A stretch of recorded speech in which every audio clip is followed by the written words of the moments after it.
Didik TV KPM. Kembali bersama saya Aiman Sufian Azman di Didik TV KPM. Tak jadi nak marah dah cikgu. Sebab saya tengok murid-murid kita senyum je, seronok je pada hari ini. Jadi cikgu, ada ke perubahan emosi dalam kehidupan kita ni cikgu? Betul. Terima kasih kepada Aiman. Setiap manusia mempunyai emosi seperti yang kita belajar. Tetapi emosi kita boleh berubah. Kenapa? Sebab kita boleh berubah kerana kita manusia. Mula-mula tadi Aiman kan kata Aiman marah. Tapi kalau Aiman berjumpa dengan satu benda yang boleh menggembirakan Aiman, Aiman boleh jadi berasa sangat gembira. Betul, cikgu. Jadi inilah yang kita akan belajar pada hari ini, di mana emosiku berubah. Jadi anak-anak murid kita yang berada di atas talian sekarang ini, mereka akan melakukan aktiviti bersama dengan kita. Boleh Aiman? Boleh cikgu. Okey, kita mulakan. Terdapat 4 situasi perubahan emosi. Jadi anak-anak murid cikgu yang berada di atas talian. Okey, siapa nak mulakan dahulu untuk pilih situasinya? Silakan. Okey. Siapa nak mula dahulu? Siapa nak mula dahulu? Okey, silakan. Okay. Latifah. Okey, Latifah nak pilih situasi nombor berapa? Ya, cikgu, saya memilih situasi yang pertama. Situasi yang pertama. Kita lihat sama-sama apa situasinya. Boleh kita minta Aiman untuk baca situasi nanti? Boleh cikgu. Okey, silakan Aiman. Baik, situasi pertama, Nabihah tersenyum apabila menerima kotak hadiah pemberian ayahnya. Namun tiba-tiba dia kecewa apabila mendapati isi kotak tersebut bukanlah barang diimpikannya. Berdasarkan situasi ini tadi, Latifah, boleh tak Latifah kongsikan dengan cikgu dan kawan-kawan yang lain apakah perubahan emosi yang dialami oleh Nabihah? Silakan Latifah. Ya, cikgu. Situasi Nabihah yang pertama ialah Nabihah sangat gembira.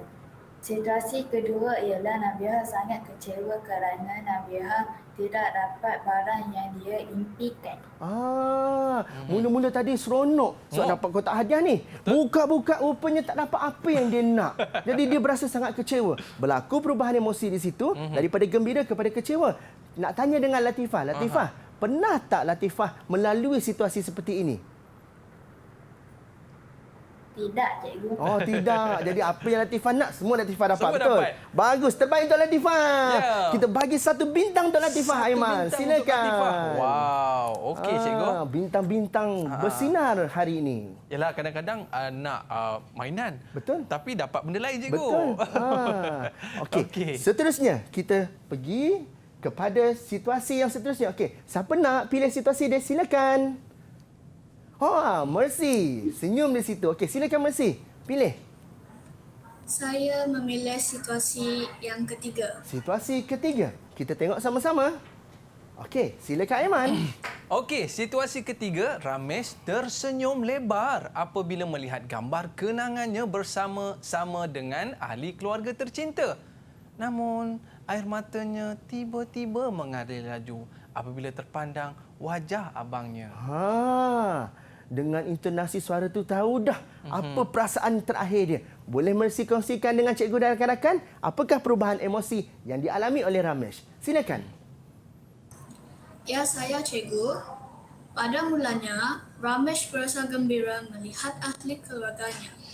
Tetapi, tiba-tiba dia bertukar sedih kerana merindu abangnya. Bagus. Tepuk tangan untuk Mangalis. Itu untuk Mercy. Okey, nampak tak perubahan emosi tersebut berlaku kerana apa? Kerana dia ada nilai dekat situ. Dia tengok gambar keluarga, dia berasa sangat seronok waktu tu. Aiman, tapi bila dia teringat wajah ayahnya, wajah abangnya, okey, dia berasa menjadi sangat sedih. Yelah, jadi, cikgu. boleh berubah tak emosi kita? Boleh berubah. Mungkin abangnya sudah tidak ada. Mungkin abangnya jauh daripada keluarga. Tetapi, bila dia dapat lihat gambar keluarga, dia berasa sangat gembira. Perubahan emosi inilah kita akan urus dan kita akan ajar anak-anak didik kita nanti bagaimana mereka perlu mengurus emosi tersebut. Okey, kita bagi 1 bintang untuk Mercy. Okey, maklumlah abang dia duduk asrama cikgu. Duduk asrama. Tak dapat nak balik. Orang kata Rindu apa, buka dah puasa dia dengan sekali. abang dia. Betul. Okey, tepuk tangan untuk Mercy. Seterusnya, kita nak masuk situasi yang seterusnya. Okey, siapa nak pilih situasi yang seterusnya? Okey. Situasi seterusnya. Mangalis, silakan. Ya, saya cikgu. Saya memilih situasi 2. Situasi 2. Jom kita tengok sama-sama ya. Okey, silakan Aiman. Situasi kedua. Okey, situasi kedua. Ahmeng menangis teresak-esak kerana tidak dapat menerima teguran daripada ibunya. Namun, hatinya berbunga-bunga apabila melihat ibunya memasak makanan kegemarannya. Semua orang pernah melalui saat-saat seperti ini. Mang Ales, kongsikan dengan cikgu apa perubahan emosi yang dialami oleh Ahmeng. Silakan. Ya saya cikgu, emosi pertama yang dialami oleh Ahmeng ialah sedih. Tetapi cikgu, emosi dia berubah menjadi gembira apabila melihat ibunya memasak makanan kegemarannya. Betul, tepat sekali. Tepuk tangan untuk Mang Ales. Kita bagi 1 bintang untuk Mang Ales. Okey. Pandai mak dia pujuk bagus, kan, cikgu kan? hebat, terbaik. Kita nak tanya Mang Ales. Alang-alang Mang Ales dah jawab situasi ini. Okey. Mang Ales, pernah tak anda melalui situasi seperti ini? Pernah cikgu? Pernah. Jadi, bila ibu anda masak makanan kegemaran anda berasa sangat seronok. Kongsikan dengan cikgu dan kawan-kawan apa makanan kegemaran anda. Okey.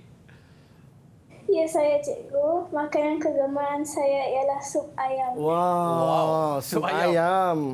Terbaik. Tepuk tangan untuk Mang Ales. Okey. Wow. Nampak macam Aiman telah naik Leo dah. Sabar dulu kejap Aiman. je. Sabar dulu Aiman. Okey, kita Okey. teruskan untuk situasi yang terakhir. Tak ada dah lagi. Satu je lagi tinggal. Siapa nak pilih situasi yang seterusnya? Silakan. Siapa nak? Ya, adik Nuha. Silakan. Situasi yang keempat. Silakan Baik. Aiman. Situasi keempat, dengan penuh perhatian Lisa mendengar cerita yang disampaikan oleh Wani.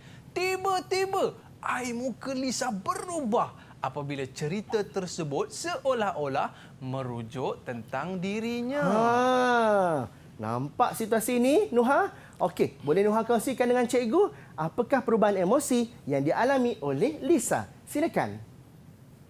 Ya saya cikgu. Emosi pertama yang Lisa alami ialah teruja.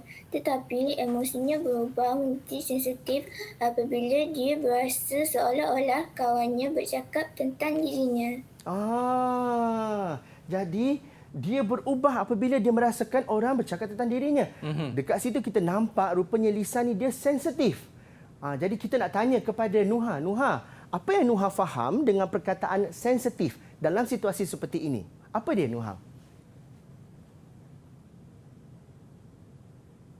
Okey, boleh buka mikrofon? Okey. Sensitif itu ialah seperti terasa. Terasa. Bila dia meningkat remaja, masa kecil-kecil dulu tak terasa benda-benda macam ni. Betul tak, Aiman? Betul, cikgu. Tapi bila dah makin meningkat dewasa, dia mula jadi lebih terasa, lebih sensitif. Jadi inilah perubahan emosi yang dilalui oleh mereka. Tepuk tangan untuk Nuha dan kita bagi 1 bintang untuk Nuha. 1 bintang untuk Nuha. Terbaik. Anda semua hebat-hebat. Tak baik tau mengata orang. Jangan. Okey, cikgu. Seterusnya, alhamdulillah, keempat-empat situasi ini telah pun berjaya dijawab oleh anak-anak murid kita dan mereka semua adalah murid yang terbaik. Boleh kita teruskan lagi, Aiman? Boleh, cikgu. Tapi apa emosi yang positif dan emosi yang negatif, cikgu? Emosi yang positif dan emosi yang negatif ini ianya ada pada dalam diri kita. Kadang-kadang kita lihat menangis itu satu benda yang negatif. Tapi sebenarnya kalau kita dalam keadaan yang mungkin kita stres, bila kita menangis ianya boleh meringankan rasa stres kita. So ianya boleh jadi satu benda positif. Dan perasaan-perasaan seperti ini kita kena urus dengan baik. Okey, kalau kita gembira kita nampak ianya jadi satu benda positif. Tapi kalau gembira terlalu sehingga kita tak boleh nak kawal diri kita, ianya boleh jadi negatif. Jadi macam mana, cikgu? Sebab orang lain pun tak selesa dengan kita, betul tak? Betul. Okey. Macam mana kita nak urus tu, cikgu? Betul tu, Aiman. Jadi bagaimana cara kita nak urus emosi diri kita? Kita lihat bersama-sama ni. Emosi ini perlu diurus dengan pelbagai cara. Setiap orang mempunyai cara yang berbeza. Kita tanya anak-anak kita dulu, boleh? Boleh, cikgu. Okey, siapa boleh kongsi dengan cikgu bagaimana cara anda nak mengurus rasa kesedihan anda? Siapa boleh kongsi dengan cikgu? Okey, Mang Ales. Oh, cepat Mang Ales angkat tangan. Silakan Mang Ales, penuh semangat. Ya saya cikgu, jika saya berasa sedih, saya akan meluahkan perasaan saya kepada ibu atau ahli keluarga lain saya. Nampak tu? Sekiranya dia rasa sedih, dia akan luahkan kepada ibu ataupun ahli keluarga yang lain. Ingat, orang yang boleh kita percayai, kita kena boleh luahkan perasaan. Jangan kita luah dengan orang yang kita tak boleh percaya. Hari ini kita luahkan, besok semua orang tahu dah. Alamak. Jadi kita kena pandai memilih siapa orang yang paling kita percaya. Kalau di sekolah, kita boleh luahkan kepada guru kaunseling, guru bimbingan dan guru-guru yang dia rasa dia boleh dekat dengan cikgu tersebut. Okey, bagus. Terbaik. Tepuk tangan untuk Mangalis. Kita bagi 1 bintang untuk dia. Bintang. Boleh, Aiman? Boleh, cikgu. Okey, seterusnya. Siapa boleh kongsi dengan cikgu bagaimana cara anda urus rasa marah pula? Aha. Siapa boleh? Silakan. Oh, silakan. Mercy. Ya, saya cikgu. Apabila saya berasa marah, saya akan cuba bertenang dengan melakukan aktiviti bersukan. Bertenang dengan melakukan aktiviti bersukan. Cikgu nak tanya dengan Mercy. Mercy, kalau awak rasa marah tiba-tiba, lepas tu awak tenangkan diri awak pergi bersukan. Sukan apa yang awak akan lakukan? Boleh kongsi dengan cikgu? Ya, saya cikgu. Saya suka bermain badminton. Wah, bermain badminton. Kalau Aiman pula, sukan apa Aiman? Saya suka main bola, cikgu. Suka main bola. Sebab bila kita melakukan aktiviti-aktiviti beriadah bersukan, kita boleh menenangkan diri kita. Betul, cikgu. Kita boleh mengurangkan sedikit rasa kemarahan kita. Betul tak Aiman? Betul, cikgu. Jadi, cikgu nak kongsikan dekat sini, ini antara contoh langkah yang boleh diambil untuk kita mengawal kemarahan kita. Yang pertama, sekiranya kita marah, perkara pertama, beredar dari punca kemarahan. Jangan tunggu situ lama-lama. Kalau kita tunggu situ lama-lama, makin kita panas, macam-macam boleh berlaku, Aiman. Betul. Jadi kita kena beredar dari kemarahan. Yang kedua, rehatkan diri kita. Sebab bila badan kita panas, kita sedang marah, kita perlu tenangkan diri kita. Seterusnya, tarik nafas dan lepaskan perlahan-lahan. Okey, cikgu nak ajak Aiman dengan anak-anak yang berada di atas talian. Jom kita tarik nafas. Hembus perlahan-lahan. Tarik nafas. Hembus perlahan-lahan. Okey, kita nak tanya boleh? Apa perasaan anak-anak cikgu selepas anda tarik nafas dan hembus perlahan-lahan? Siapa boleh kongsi dengan saya? Silakan. Berebut. Okey, kita minta Latifah. Silakan Latifah. Ya, saya cikgu. Saya berasa sangat lega. Lepas kita tarik nafas, kita hembus, dia berasa sangat lega.